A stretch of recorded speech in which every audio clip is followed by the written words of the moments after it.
Hi, do you know what today's thought? We're now a few days, I'm recording this on Tuesday, you're seeing it on Wednesday, so we are now a few days past the debate that happened last week between Trump and Biden. People have been waiting eagerly to find out, among other things, is how the polls are turning out after the debate. Have they been affected by the debate? And it's now far enough past the debate to get, if not a definitive answer, at least an indication. We now know what's happening now immediately after, or very shortly after the debate. We'll see how it holds out over time. But as of now, as of the date I'm recording this, the debate seems to have helped Trump. He has moved up in the polls, the overall national poll, number one, but number two, the individual states.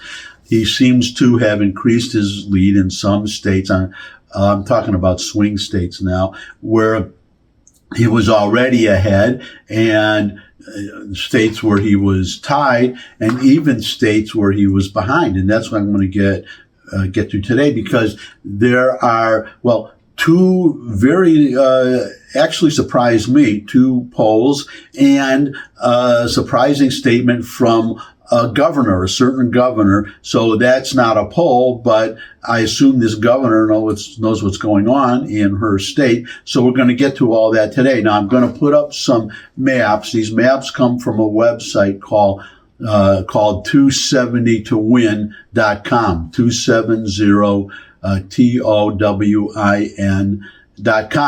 And 270 obviously is the number of electoral votes needed to to decide a presidential election, to win the election.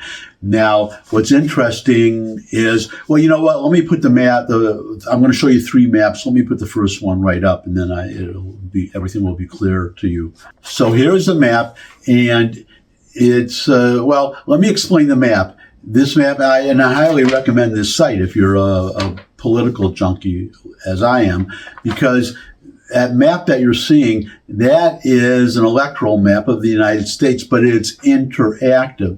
So you can click on various states, and you can run your own scenarios. So if a state is whatever color, if it's red, let's say, you can keep clicking on that and get it. Change it, say if it's strong Democrat, you can change it to leans Democrat, to neutral, to leans Republican, to strong Republican. So you can run your own scenarios, and the especially interesting states to look at are the swing states. Obviously on that map, the ones that are colored red, those are red Republican states, the blue ones are Democrat states, and the neutral color, those are swing states. So go up to the top of the map and you see the electoral votes that each candidate has right now. On the left, you see Biden has 226, and you have 235 for Trump, and then you have these swing states that haven't been decided yet. Now, what's interesting is the conventional wisdom is that Biden needs to win all three of Michigan, Pennsylvania, and Wisconsin if he has any hope of winning the election. Trump only has to win one of those states, because of these other swing states, the polls are showing Trump so far ahead in those states that the indication is pretty good that he would carry those states. So those three states, I'm going to color them in right now. Here is the second map.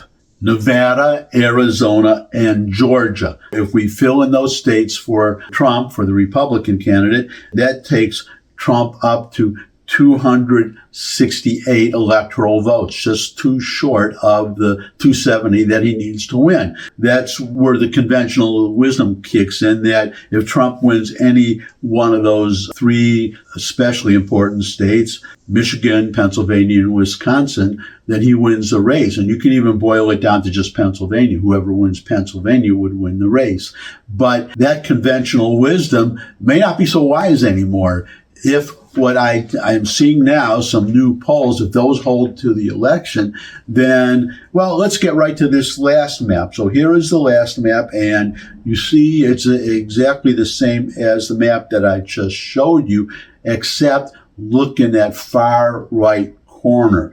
New Hampshire. Now, New Hampshire was colored a light blue because it was not considered a swing state, because you have to go all the way back to 2000, the year 2000. You have to go back 2 decades to find the last time that New Hampshire voted for a Republican. But the most recent poll that just came out shows Trump ahead. Trump is now ahead by 2 points in New Hampshire.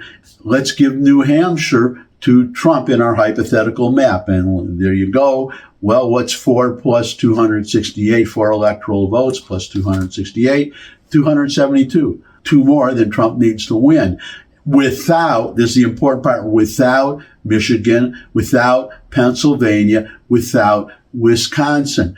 If what I just showed you, that poll in New Hampshire, holds, then Trump doesn't need any of those 3 states, and Biden, the logic follows, could win all 3 of those states, and he could still lose as long as New Hampshire holds for Trump. So that is the first dramatic poll that I want to share with you. But now I just read, there's another poll that came out, and New Jersey, that's a blue state, right? That's a blue state.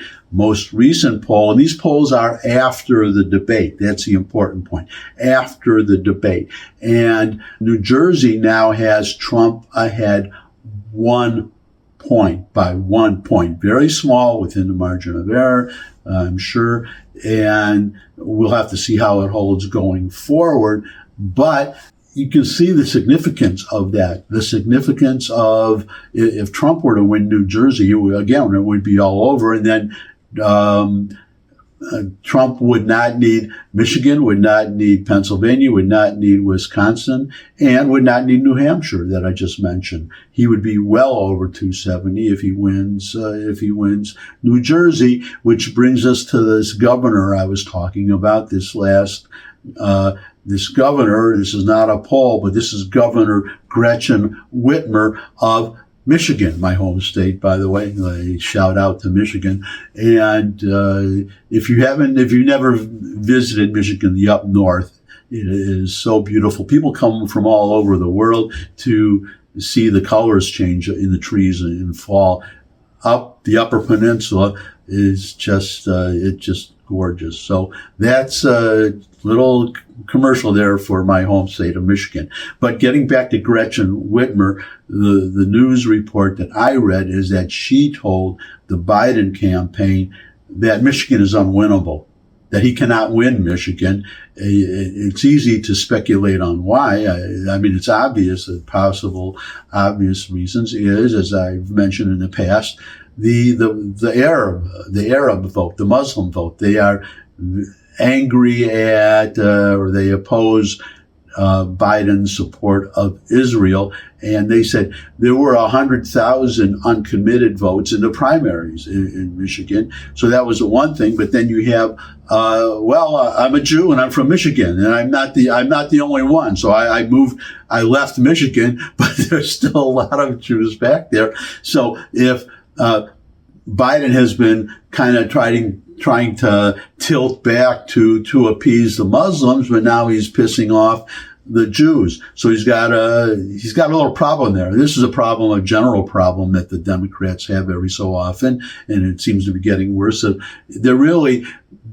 you have the bulk, the mainstream of American society, then you have all these little fringe groups that the Democrats have to somehow put together in order to have enough votes to garner enough votes to win an election. So they're having a big problem here in Michigan with two opposing camps, the Jews and the Arabs, and how are they going to vote? And he could be screwed either way. And I think that's essentially what Whitmer is saying to Biden, that he cannot win Michigan. If he does not win Michigan, as I said, he has to win all three and even that now we see may not help him. But if to have any chance at all, he has to win Michigan, Pennsylvania, and Wisconsin. He has to win all three. There's no way around that. And it looks like if Whitmer is right, and I would have to assume She's the head of her party in her state. That she's a Democrat,